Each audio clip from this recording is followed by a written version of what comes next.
Hi, everyone. Good evening. Happy Thursday.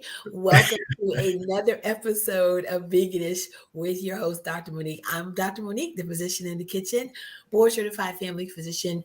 And on this show, we talk about food, specifically plant-based food, and I bring you along on my plant-based journey. I'm so thankful and happy for another episode here with you all.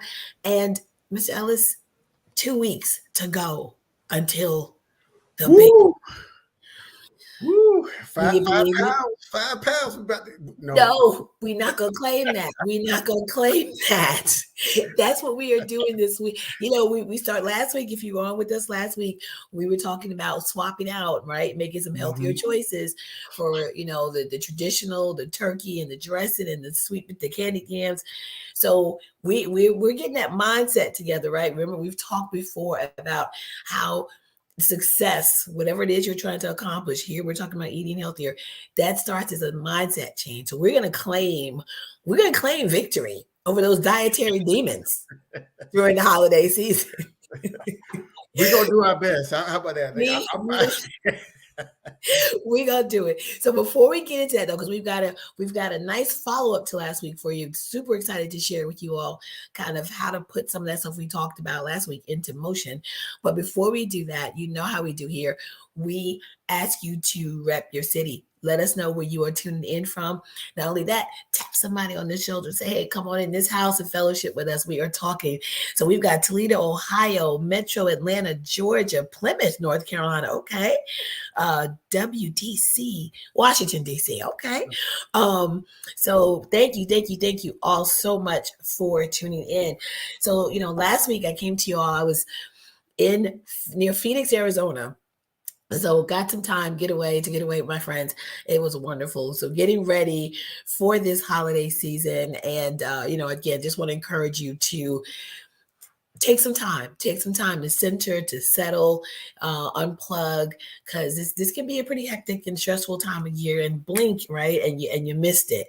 So in order to be present and to fully be there and enjoy this season, what it's meant to be, take some time for yourself. So we've got East Orange, New Jersey, Whitehorse, Canada. I love it. Thank you so much for watching. Cleveland, Ohio, Sharon from Milwaukee. I've got some cousins and family up there. Renton, Washington, Upper Marlboro, Maryland. Thank you so much for tuning in.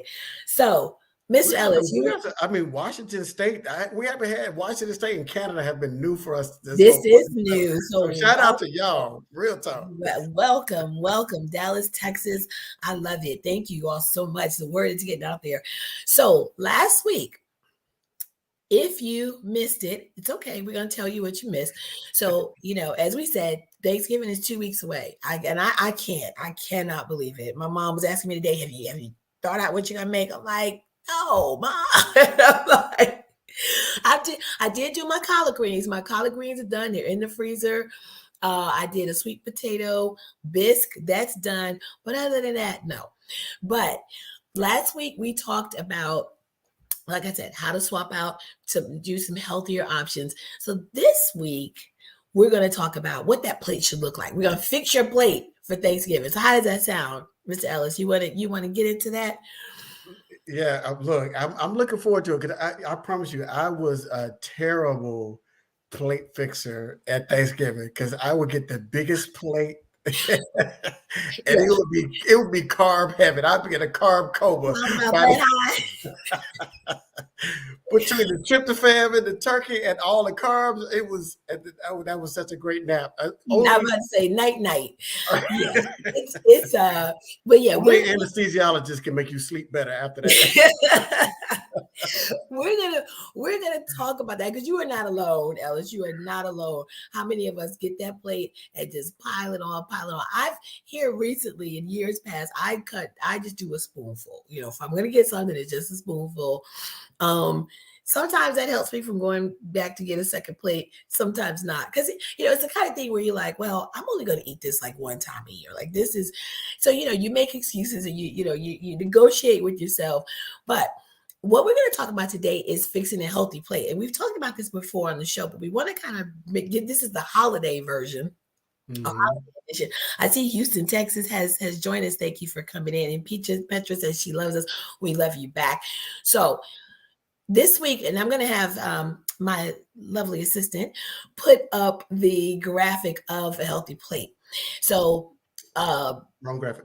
Okay. that's okay. We're coming to that. We're coming to it. We're talking about a plate. How should you fix your plate? And we're going to talk about it as far as this is kind of taking the place or another way instead of thinking of the food pyramid that we all kind of grew up with. This is, if you're fixing a plate, what should be on it? So we're talking for adults a 9-inch plate and for kids a 7-inch plate. But if you're trying to cut back, go for the 7-inch plate. Okay. So basically, what and this graphic is from I believe this graphic is from Harvard Medical School. It shows a what your plate should be comprised of. So splitting the plate in half, and then one half is going to be in quarters. So we'll get into kind of what should be on the plate. So half of the plate should be your vegetables. Okay, no brainer, right? Fruits and vegetables. And when we talk about vegetables, what we're talking about specifically is, and there may be there's different types of vegetables. There's your starchy vegetables, and then there's your non-starchy vegetables. The starchy vegetables are like your corn, potatoes, peas. Those are considered starchy. Everything else is not starchy. So you want if you're counting carbs, if you're into that, you may want to cut back on the starchy ones, but filling up with your dark leafy greens, your cruciferous, like your Brussels sprouts, your cabbage, your broccoli, all that kind of stuff. That's going to take up a good portion of your plate. The other part of this, and you guys, please feel free as we're going along, please, if you have questions, please put those in the chat, because we want to make this interactive and give you some information that might be specific, for questions that you have. So the dark leafy greens, those types of things are going to be your, biggest part of your plate. The other half is then going to be divided into quarters. And I think do we have, there we go. Thank you. So as you can see on the left part there, the vegetables and the fruits, that's what we've already talked about that. On the right, we have your whole grains, and we throw that term around a lot when we're saying whole grains. And so we have another graphic that I want to share with you, because I came across this, and I think this is such a good visual, what we mean when we say whole grain. So it's pretty simple, but it really gets the point home. So on the left is what a whole grain looks like. And a whole grain is comprised of 3 components. You've got the bran, which is the outer part, right? And it's got the fiber, and it's got your B vitamins and some minerals. So that's what is kind of covering the outside of that grain. The endosperm, you see there, is the white part in the middle. That's your starchy, carb-filled part of that grain. It has some proteins, it has some vitamins, but that's what is left when it's a refined grain, as you see there on the right.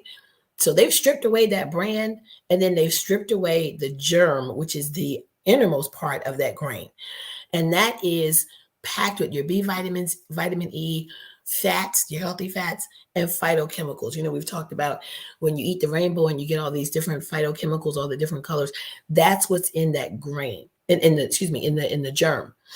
So your refined grain on the right, all you're left with is the carb. So think white rice, right? So this is I wanted to show this. So you see, like when we say eat the brown rice or the purple rice, right? Or the red rice, because that's the whole grain.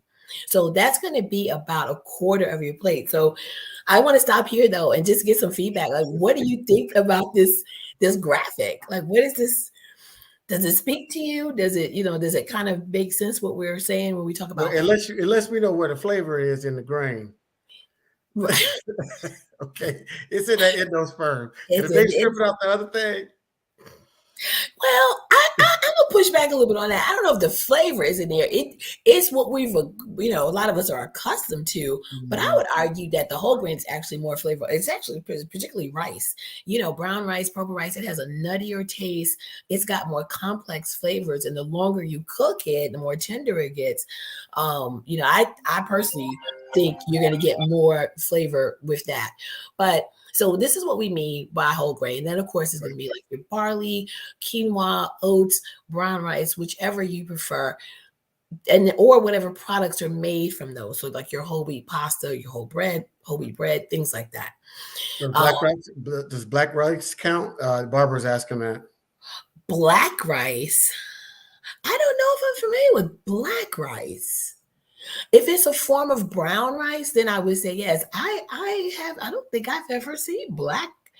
Like I know I've seen black rice that say like long grain, like wild rice.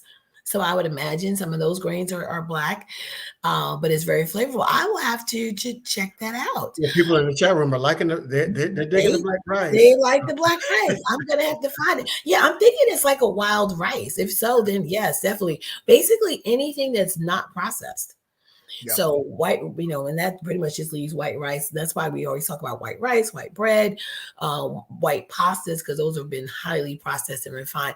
And the concern, though, or the benefit, I'll say, from the whole grain is the positive impact it has in controlling blood sugar and decreasing your insulin levels, spiking, and so forth. So that's what that is. So I just wanted to give you all that little visual.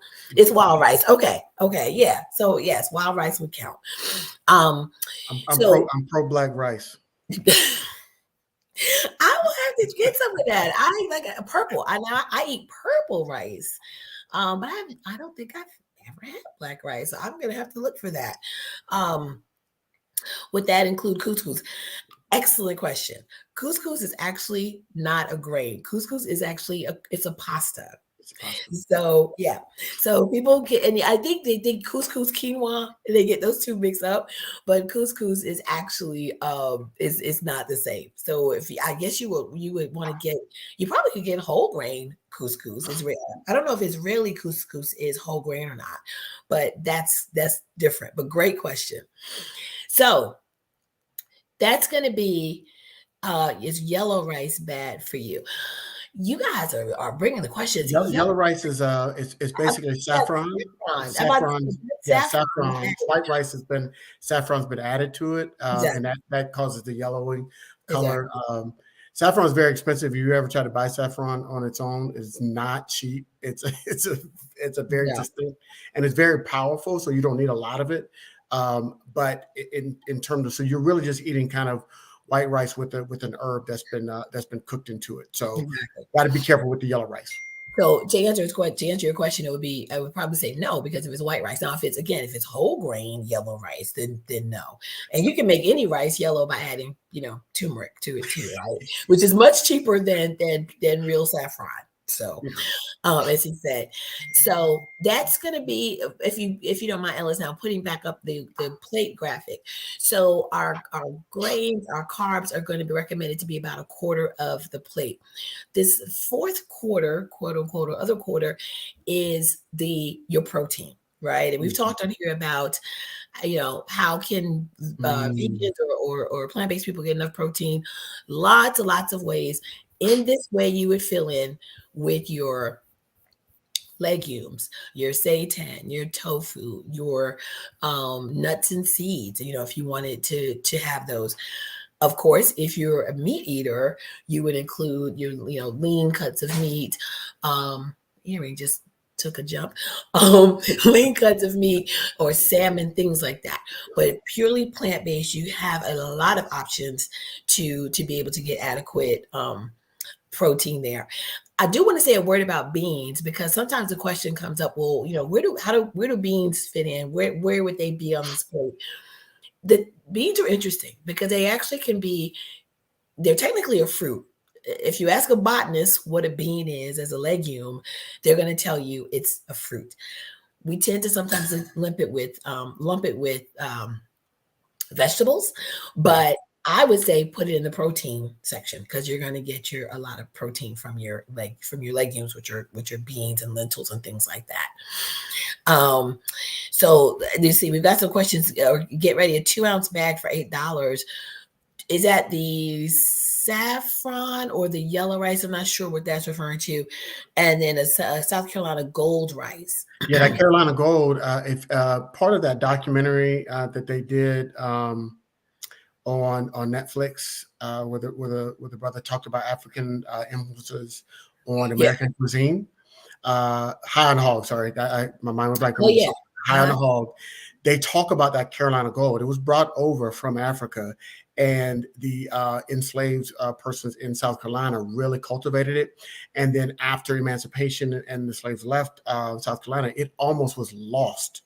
The rice was almost lost because the owners, the plantation owners, could not grow the rice like the enslaved people did because it wasn't indigenous to this country and they were better at doing it. And so they were able to save, I think on the documentary, talked about they were able to salvage like one bag and then they were able to grow it. And now it's coming back. But that Carolina Gold rice is a yellow rice that is naturally yellow and not saffron induced. So yes, Okay. So it's a good whole. pull, good pull on that. And you made me reach into my mentals now. Your history there. Yeah, no, I did not know that. So as you're looking at your plate for this coming, holiday season, and you're trying to plug in, some of the stuff we talked about last week. For example, your candied yams that we talked about making healthier. Of course, that's going to go, under your starchy vegetables, right? But if you look at options, if you're swapping out if you, or let me not say swap out, but if you're having your collard greens, your mustards, all those grains, of course, that's going to be in the vegetable. Your whole grains, if we're thinking about how can we make this plate healthier, leave the white rice and go more for the complex, the Wild unprocessed. rice, your wild rice. And no, and like I said before, I learned, oh, I have to cook it longer because for me it was a texture thing. I was like, this isn't like the rice I like. Well, you have to cook it, and it makes sense, right? It's not processed, so yes, you are going to have to cook it longer. Use broth, right? Use stock to flavor it and things like that. But the payoff is in that you'll get those much better post meal sugar levels and insulin levels. So wanted to, if you bring the plate up one more time. So on the outside of the plate there, you see water. I think it says healthy oils and movement or stay active, stay Yep. active. So the water, I want to say a little bit about that. Of course, we've talked on here before countless times. A lot of times people will think they're hungry, but they're really thirsty. But they'll misinterpret that and reach for something to eat versus something to drink. So remember to stay hydrated. Other ideal beverages to drink is tea. It's the second most popular drink in the world after water. And we're not talking about, the sugar diabetes tea. We're talking about the black tea, green tea. Black tea tends to have more caffeine. Green tea tends to have more antioxidants. Both are healthy for you. Coffee is healthy for you too. Unsweetened coffee, what you get at the local coffee chain, by the time you add in all the whipped cream and the this and the that, of course, you're mitigating a lot of the health benefits. But coffee in its natural state is healthy for you. So are you telling me I can't drink my high C red punch? I'm saying you can't drink. First of all, you're over the age of 5, so no, you don't need to be drinking that. With some ginger ale in it? I can put some ginger ale in. Oh my goodness. Red is not a flavor. Red is a color, Oh, right? red. I've been black my whole life. Red has been a flavor my whole life. Red is a Red color, is a not a flavor. flavor. Okay. But yes, so that just, I want to just bring that to bear again before you head out to dinner, before you head out to Thanksgiving dinner, or before you sit down at Thanksgiving dinner. Drink some water. Drink about 8-ounce glass. See if that gives you feeling full. You may be less likely to pile that plate up before you sit down. And then the healthy oils, healthy fats. We've talked on here before. The unsaturated fats are the ones, those are the good fats. They lower the bad cholesterol, raise the good cholesterol, which plays a role in heart disease. And you're basically your plant oils, olive oil, canola's kind of straddles the fence It there. straddles the fence, It but straddles with the your fence. olive oils, Olive oil, your oils that sunflower.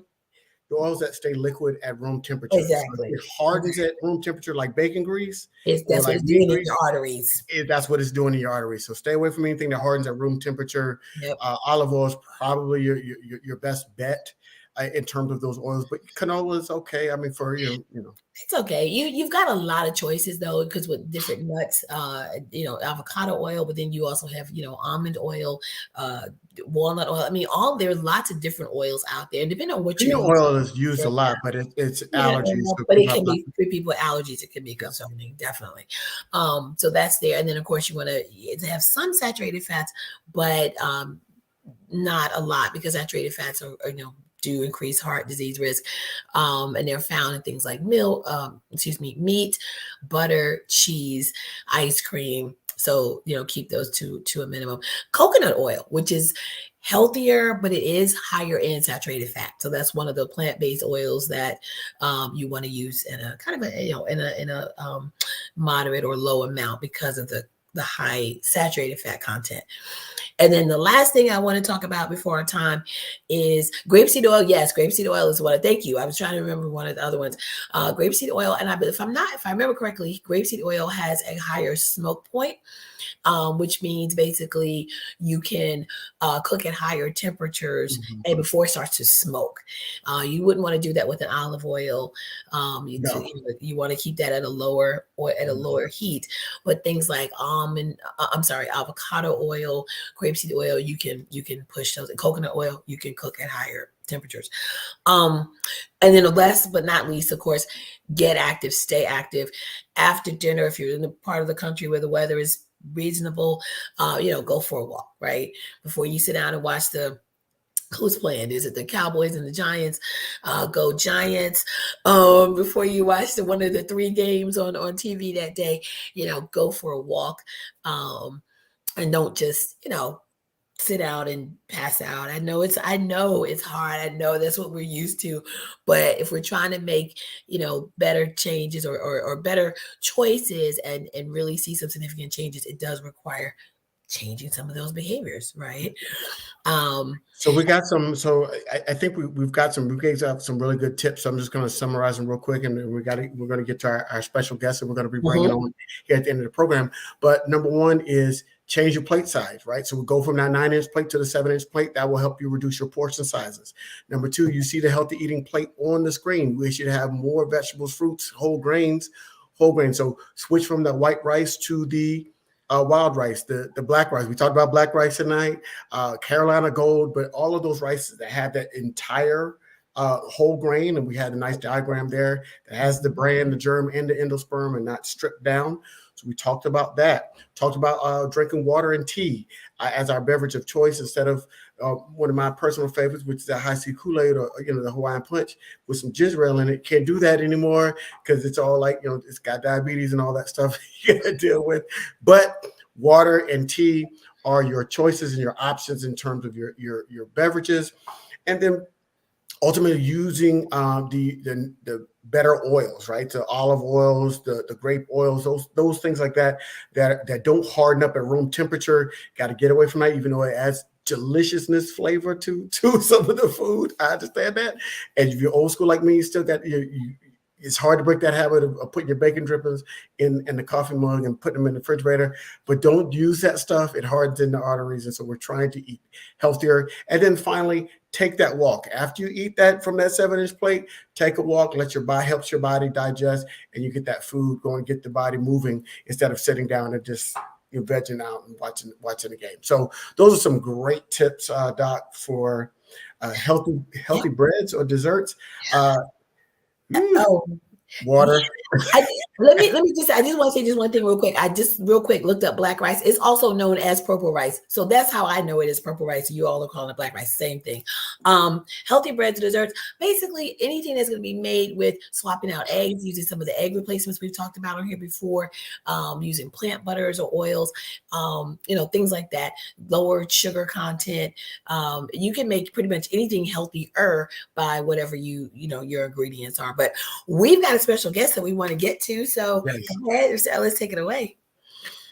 So, as you know, here on Black Doctor, we try to offer a variety of programming, like this program here that you love watching, and thank you all for watching us here on Veganish. And so, we have a new host that's going to be coming on, and so I'm going to bring her on and let her introduce. Allow me to introduce myself. My name is. Come Oh, on, my name is Joyce. Did I miss the beat? My name is Joyce Jose, and I am a civil rights attorney. I am also a mental health advocate with lived experience. Before I go on, can I just say thank you so much to Dr. Monique for letting me hop on really quickly. I watch your show. I'm listening to your show. In my heart, I'm veganish. I love the because it's very accommodating to people like me who want to live a vegetable forward diet and who still has an attachment to like lamb. So well, welcome to you. Thank you so much. I'm so happy to be here, and thank you, Ellis, for putting this together. Absolutely.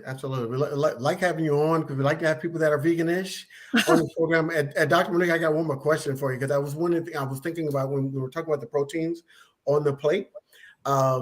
Should we be creative, right? Because I know we get caught up in traditions, and Joyce can talk about this in terms of our mental health. We get into routines that are sometimes unhealthy for us, right? And one of those unhealthy routines could be that protein that we eat during Thanksgiving, which is we talked about the dark meat on the turkey, and we talked about the ham. We know we like some ham, black folks. We eat some ham. So maybe find a fatty fish. Maybe pair your meal with salmon. Maybe there could be some other ways where you could have a healthier protein option and still get that meat satisfaction that many of us still need, but in a healthier way versus eating that dark meat turkey or the ham and smothering it with gravy. Definitely. Yeah. Again, like I've always said on this show, you have to do what's right for you. You have to make decisions based on your personal, health, your personal convictions, what your goals are, what you're trying to achieve. If you want to eat ham once a year, I think in the grand scheme of things, it's probably okay. Now, if you're eating, a ham sandwich, ham on the top, ham on the bottom, ham on the middle, in the middle, 3 times a day, the other 364 days a year, then no. But yeah, I mean, it's, people have to live. People have to live. We've talked about the role that food plays, the cultural role, the familial role, right? The community roles that food plays, that it fills. And so I encourage people, whatever you're eating, try to just make it as healthy as you can. And if this is the one time a year that you're going to do this, I hear no evil, see no evil. So. So Joyce, talk about your program. What's the name of your program, and let people kind of know what they can be looking forward to when your program begins. Sure. So my program is called Cultivating Your Mental Health and Transforming Mental Health into Mental Wealth. I like to start from a place of abundance. These aren't just sound bites. I'm living proof that this is possible. It is possible to reprogram your brain. It is possible to not be who you've always been. What I love about Veganish is it shows you that there can be a transition from what we culturally know as Black people and what's common in our diet and culture to a healthier lifestyle. I also believe in that transition when it comes to your mental health. There are ways to get out of these labels, particularly anxiety and depression, that we want to think about more comprehensively, not just medication, but think about how your food affects your health, how your friends, boundaries. There are so many ways to tackle this issue of mental health. And I want to explore all of them with doctors, with friends, with myself, and with all of you, of course. So I'm so excited for this opportunity. I'm excited at hearing your platform because mental health is always bay. Okay. And so it's always timely, and it's not always given the time that it should be. So to have someone who looks like you talking about it to people who look like you, right?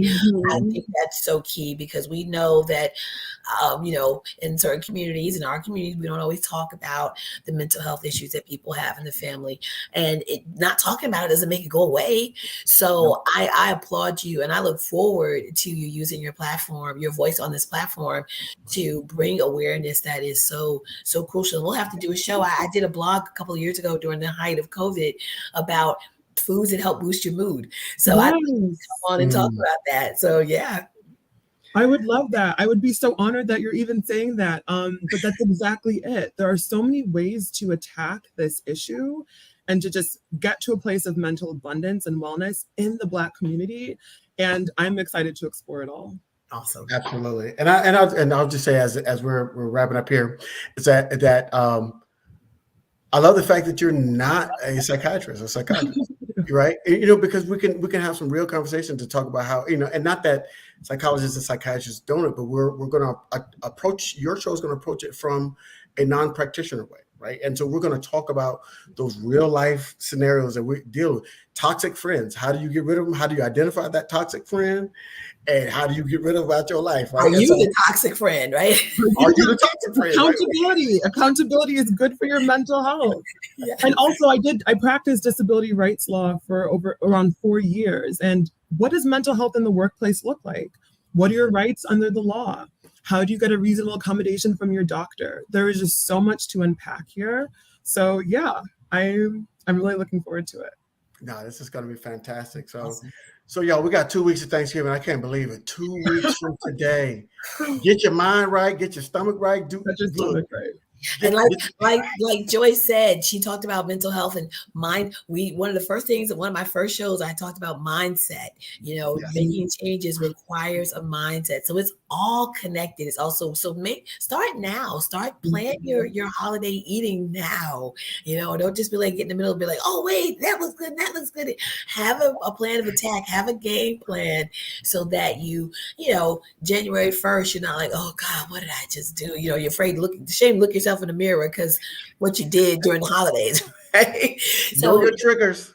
Be better this year. Exactly. Then the holidays can be a stressful time for people for a variety of reasons. So if you know that, please see someone like Joy, start to get the help that you need and some coping mechanisms. Absolutely. Yeah. So when that red velvet cake, when your auntie bring that red velvet cake in there, eat a salad. Yeah. Don't even do it. And give yourself grace. I love what Dr. Monique was talking about. Give yourself a ton of grace in this period. I mean, you're not going to make perfect decisions, and that is mostly okay. It's a journey, and I believe the show is a lot about grace with the ish. So set your boundaries early, know your triggers. If you lapse that one time a year, give yourself grace. There's no way that you can get healthy in shame. So I love it. All right. So make sure that you go check out Dr. Monique. She is at Physician in the Kitchen across social media. Go to the website, docfixmyplatebook.com. And she has a plethora of vegan recipes and tips and techniques all in that book. So go docfixmyplatebook.com. And there is another website is Cooking with Dr. Monique. If you want to join me in the kitchen, that's where you sign up. So, and I'm launching a course just in time for Black Friday as well. So that'll be that's called plantbaseyourpantry.com. So that'll be launching soon too. We covering all the bases. We got all kind of sites coming up. We doing it. All right, well, I think that's it, Doc. I think so. Nita, we're gonna close with Nita's question. How about a teeny piece of cake? Yes. Like I said, everything in moderation. Enjoy your family, enjoy your time with them, and just everything in moderation. So. Absolutely, and really about when you eat it. If you eat it in the afternoon and take a walk afterwards, it's not going to hit you as hard as it is if you eat it at 10 o'clock at night laying in the bed. It's about when you eat that cake. So very true. Well, thank you all so much. We'll see you next time.